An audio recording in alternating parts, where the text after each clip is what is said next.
শনিবার বিকেল আনুমানিক 4টা নাগাদ জোলাইবাড়ি কুয়াইফাং নবরামপাড়া এলাকায় একটি যাত্রীবাহী টমটম দুর্ঘটনার কবলে পড়ে।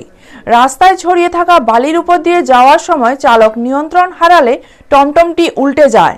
দুর্ঘটনায় টমটমে থাকা 4 জন যাত্রী গুরুতরভাবে আহত হন। খবর পেয়ে দ্রুত ঘটনাস্থলে পৌঁছায় জোলাইবাড়ি দমকল বাহিনীর কর্মীরা।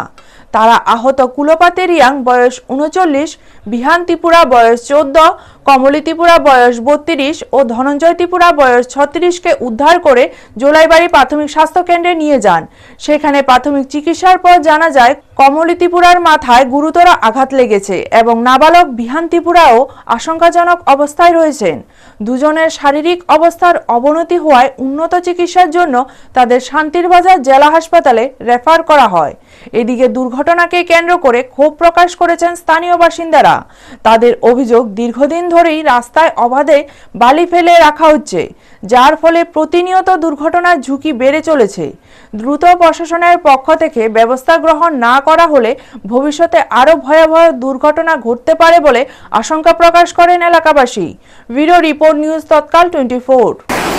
আধা ঘন্টা 45 মিনিট আগে এটা সম্ভবত কোয়াইফ্যাং থেকে যাইতেছিল কোয়াইফ্যাংয়ের দিকে অটো।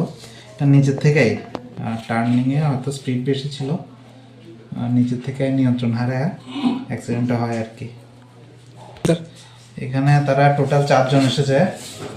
লক্ষ্মী রিয়াং 21 বছর, বাড়ি কোয়াইফ্যাং। ওর গার্জিয়ানের নাম হলো কুমিরা রিয়াং। আরেকজন হলো খুংপতি রিয়াং, তারা বাড়িও কোয়াইফ্যাং। এর গার্জিয়ান নাম হলো দহরি রিয়াং। আর দুজন হলো কমলি ত্রিপুরা আর বিহান ত্রিপুরা, তারা সেম পরিবারেরই, তাদের বাড়ি হলো তুরমা। এর মধ্যে দুজনের অবস্থা একটু সিরিয়াস আছে, একজনের হেড ইনজুরি রয়েছে আর একজনের ফ্র্যাকচার রয়েছে।